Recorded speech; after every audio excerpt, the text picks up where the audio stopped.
mudushaka muratubona mala dufite ti hari icyayi tugomba kumena cy'ibintu bimaze iminsi bigoing viral sana nimwe dushaka kubibwira abantu get ready is it clacking?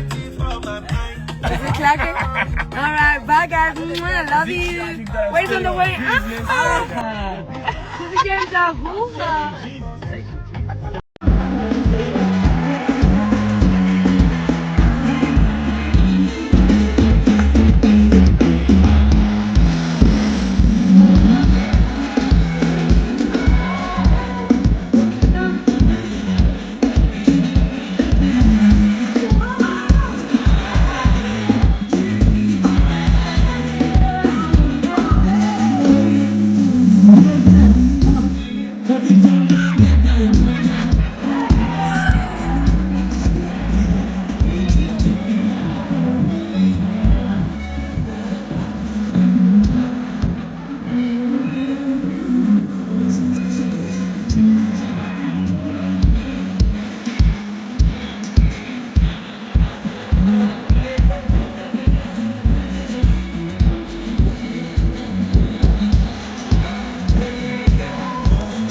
cyane ko ari mu rugo rero byari biri special kuri njyewe personally ndishimye cyane kandi ndashimira abanyagisenyi bose ni performance wakoreye imbere y'ababyeyi bawe byari bisobanuye iki kuririmba ubona famille yawe naga wari ubwa mbere ariko urabizi ni ya support badahema kunyereka kuba part y'umuziki kunshyigikira bakaza kujya muri video ababyeyi banjye sinzi ikintu nzabaha ariko Imana izabamera umugisha n'ukuri ni by'agaciro nishema kuririmba imbere yabo ugana ku musozo utimba mfite surprise iriya surprise isobanuye iki kuri performance y'uyu munsi yasobanuraga ko n'ubundi ari stage yari special na surprise nari narayibikiye nyine abantu b'iwacu abo mu tundi duce twagiyemo banyihanganira ariko nawe ubutaha nawe nzamubazanira hanyuma ni ibitaramo bya MTN Iwacu Muzika Festival birangiriye hano i Rubavu bigusigiye iki Wayz?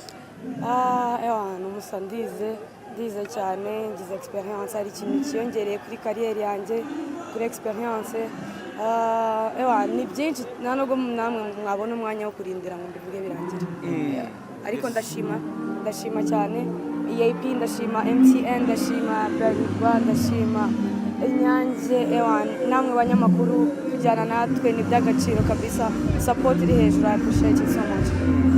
Uretse kuba ari wowe mukobwa wari urimo hano ni nawe muntu wize ku Nyundo wari urimo wenyine bitekerezaho iki kuba ari wowe igitsina gore nawe wize ku Nyundo gusa usoje bino birori cya kabiri wabaye muri Iwacu Muzika urimo gukora backup none ubu ngubu izengurutse noneho uri main uri mu bahanzi bari main ku mutima yo hari iki icya mbere ku bijyanye no kuba ari njye njyenyine urimo mu bakobwa ku Nyundo ni ishema cyane cyane no ku kigo ubwacyo kuba ibyo banyigishije ndi kubishyira mu bikorwa noneho imbere y'abantu bangana gutya ni by'agaciro ikindi ko ndi umukobwa nyine bagomba kubashumika nta excuse babyita kwifuga bukwasi so ibi bavuga Wayz ibitaramo birarangiye ubutumwa ku bakunzi bawe mwabanye muri ibi bitaramo ndabakunda cyane banyeretse ko ibyo ndi gukora atari impfabusa banyeretse ko bankunda banyeretse support nta kindi kirenze kubashima no kubabwira ko mbakunda ikindi courage bakomeze bumva indirimbo zanjye na courage ndagenda mbaha n'indi misigo myinshi cyane watch out for me ntibikuhaye umukoro w'igitaramo cyawe imikoro ni myinshi turayiga buri munsi ariko of course barimo ikintu umuntu abonye mu buryo ibintu biba bigomba gukorwa properly urakoze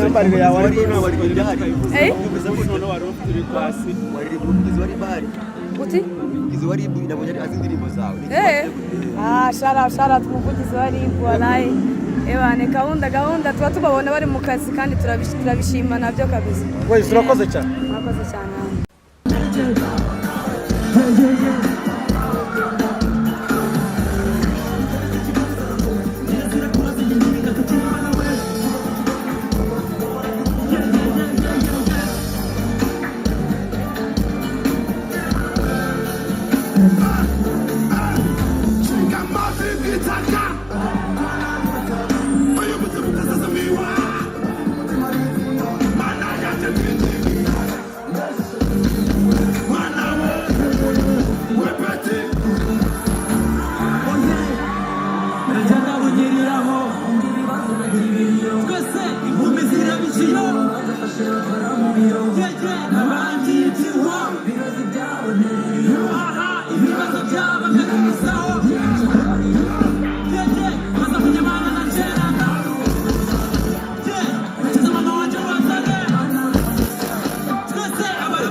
Juno performance y'Rubavu irarangiye ibitaramo bya MTN Iwacu Muzika Festival bishyizweho akadomo ni show wabonye gute abantu b'Rubavu babonye gute Rubavu bari show ariko kubera akabeho nge to be honest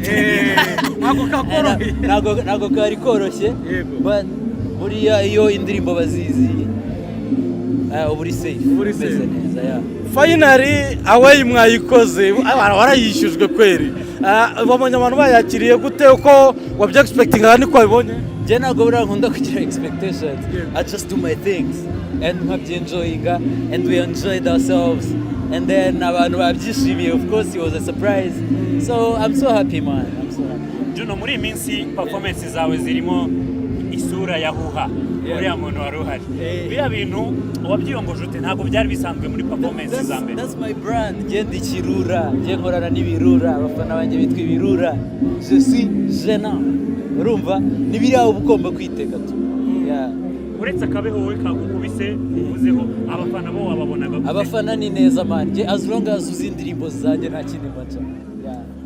Juno, ibitaramo bya MTN Wacu Muzika Festival biri kugana ku musozo, ni ibitaramo ubona byagize uruhare ki ku iterambere ry'umuziki, ni ibitaramo wavuga gute mu ijambo rimwe? Ni neza cyane kubera ko abenshi ntabwo tuba dufite gahunda za vuba zo kuza hano henshi muri countryside, but nyine tugerayo through EAP, through ibi bitaramo turangije, so I think it's a good experience. Ebana niza amakamera ebana yandi yo mu mihanda, uretse ko n'ubundi gahunda ari ukugendera ku byapa byagenwe, you know. Uritegura kwizihiza imyaka 5 urangije ibi bitaramo, ariko nanone abanyakigali bari expecting igitaramo cya Juno cyo kwizihiza imyaka 5 barakibona. Nagira ngo mbabwire ko no meza asigaye ngo umwaka urangire. Okay, I'm so excited. Mwe mutegereze mbarabure gato. Okay. Hari ibindi bikorwa usibye wenda nk'icyo cyo kwizihiza imyaka 5 watuvumbye? Ni byinshi man, ni byinshi. Mwambonye nambaye ota na Kizigenza, you guys ntago muzi ibyo ari byo. Kugeza ubu murabizi. Ota na Kizigenza. Mugana ikirura utari byinshi, hari ibitaramo, hari ama project y'imiziki, hari atari imiziki, ibintu ni byinshi. Indirimbo yawe na Bushari nimwe mu ndirimbo zagize vibe nyinshi cyane. Ubona Bushari musoro indirimbo nyakora. Sorry? Bushari. Musoro. Ariko kiri kindirimbo muzamuze. Bro, umuntu wese twakoranye indirimbo n'indi yaza kuko nta muntu turakorana featuring ngo nibe hit. Ahavuye hit rero hava hit. Juno, dusoza rero ubutumwa ku bakunzi bawe mu ntara zose wagiye. Yo, I swear to God, batumye menya ko ndi superstar kurusha uko nari mbizi, you know. Ko hari igihe ukora music n'abantu baka-appreciatinga bakanareba, ariko iyo utarigerera ku kiwanja ngo urebe wagwana ntabwo ubuzi nyine ukuntu ari binini tu, you know. Abafana banyeretse urukundo ahantu hose twagiye, ndabashimira, performance zanjye zose zari ziri hejuru, like njye nta kintu mfite cyo kuvuga tu except gushima Allah n'abafana banjye banshigikira. Urakoze cyane. Thank you so much.